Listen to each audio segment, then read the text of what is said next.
Hello everyone, I'm Peter Hofman. I began art in college. I was a minor in art and majored in biology. And so I'm somewhat of a perfectionist, being that I enjoy detail. In college, I had all my paintings stolen in my senior art show. I had 6 paintings stolen, so I quit art for 5 years. When I graduated from dental school, I decided to do this painting. This is an acrylic painting of the Dallas Cowboys, the Super Bowl of 1981, with Craig Morton being stopped by Too Tall Jones. Then I quit art again, and I've gotten back now into oils, thanks to Artorama. One thing I did was this stained glass window out of junk glass. And what I did was I just started making objects, like a bird, the clouds, the butterfly, and then I realized, you know what, I can make a full window with this thing. So I started using these pieces of junk glass, and as you can see, it turned out to be a creative experience because I used some pieces for the sun, and then I ran out of that yellow, and I had to use some other yellow, and I ended up using a whole tin of junk glass and came up with this rendition of the Sea of Galilee. Now, I used the same basic concept in doing my oil painting. What I did was, as you can see here, I started off with different images to portray a theme, and the name and the theme of this whole painting is God's promise, or the signs of His coming and His revelation. We have the 3 celestial symbols here in God's glory and His promise to us. Now, what I want to demonstrate to everybody is how I developed these different scenes and how I was able to add scenes later on as I continue the painting of the Garden of Eden. And so down here, I painted in and drew in trees and a little tree of life and all that, so I added that on there. And the shadowing. Initially, I didn't have very good shadowing around the star, around the Abrahamic covenant, so I increased the shadowing.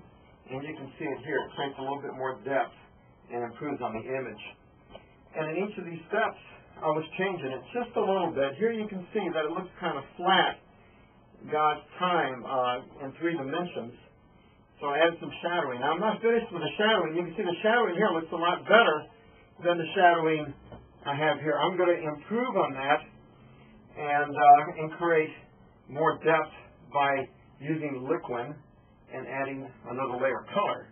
I have liquid here. You can see the liquid creating kind of a glisten sun shadow.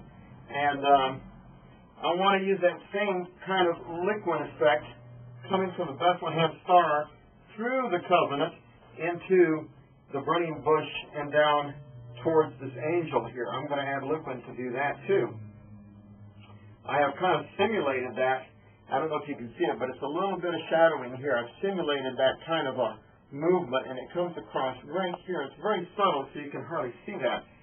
But I've also increased the color on this star, and to create some depth, I put some shadowing in there. Threw in a mountain, and I'm thinking that a 3rd mountain is going to improve the painting. Put some good shadowing in there, and I'm going to add this next, along with some depth of field here. The colors on the cross, and a few other subtle things that I have added as I'm working with pastel and with watercolor pencils. This is a digital image that I took with a high-definition camera, and it shows the painting in all its color, and I didn't like the Shekinah glory because it looked too flat, so I got a pastel, and I am practicing adding more color to it and adding a swirl of motion to it to give it more action and make it look like a really brilliant effect here of God's glory moving in space and moving in the celestial elements here. And so that is a way of simulating what one wants to present on one's painting. And as you can see, I did it down below with a little bit more color, using different colors of pastel to give it even a better look. And I added a mountain here. And the next thing I did was add some color and some depth to the cross. These are the encamped Israelites. Now I'm going to show you how I also change the look of this star. It's not perfectly round, it's not shaded. So I'm going to go down below here and show you I used a color pencil to shadow that in. And also use a color pencil to do the shadowing on the cross.